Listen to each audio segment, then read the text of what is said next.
And this has nothing to do with how we feel about you. We fucking love you.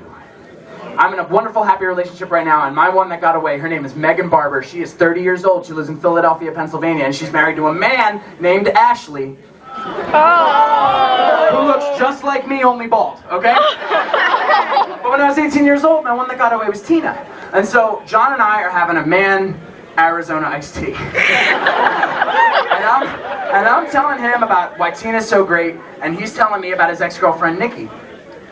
So Tina drops out of art school and moves back to New Jersey. John leaves me in Chicago and moves back to New Jersey. To which I find out that John finds Tina on the internet and uses the things I had told him about her to start dating my ex-girlfriend. Right? Like heavy shit, like super serious shit. And I'm, you know, needless to say, John and I aren't friends anymore. Like, that's fucked, whatever. Okay? But so, you know, and they date for a long time, like 4 or 5 years, like a really fucking long time. And so they break up, and Tina moves back to Georgia to live with her mother and her grandmother.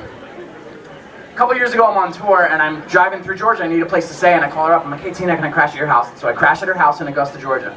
And the next morning, I'm having sweet tea with her grandma. And her grandma's telling me all about her, like, doilies or quilting or shit. Whatever grandmoms are into, I have no fucking idea. And I'm like, oh, Mrs. Aceto, that's really cool. And Tina comes out with this book. And she's like, you need to read this book. I was like, well, what is it? And I open it, and it's the diary she kept during the time she was dating John. And it's all the dates and the things they had done together, the stuff that they had planned, which were stuff that her and I had talked about doing but never got to do because we didn't date very long.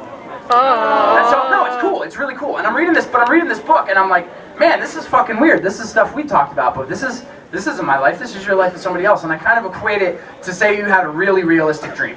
Like, say you had a dream that you fed the cat, right? Okay. So you wake up and you're like putting on your shitty pants, and you're like, oh, dude, I totally fucking fed Chicken Hawk this morning. I don't even sweat that shit at all. And so you go out into the kitchen and you're like making yourself a bowl of cereal, and Chicken Hawk's just chilling on the floor, like, meow, dude, where's the goddamn food at?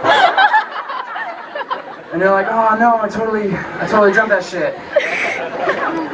But so I wrote this song about this event, and it's called Augusta, Georgia. It's gonna be my last song, and I hope you guys can be fucking quiet, because this is a real quiet one. But I really appreciate you guys being fucking here. You came early, you're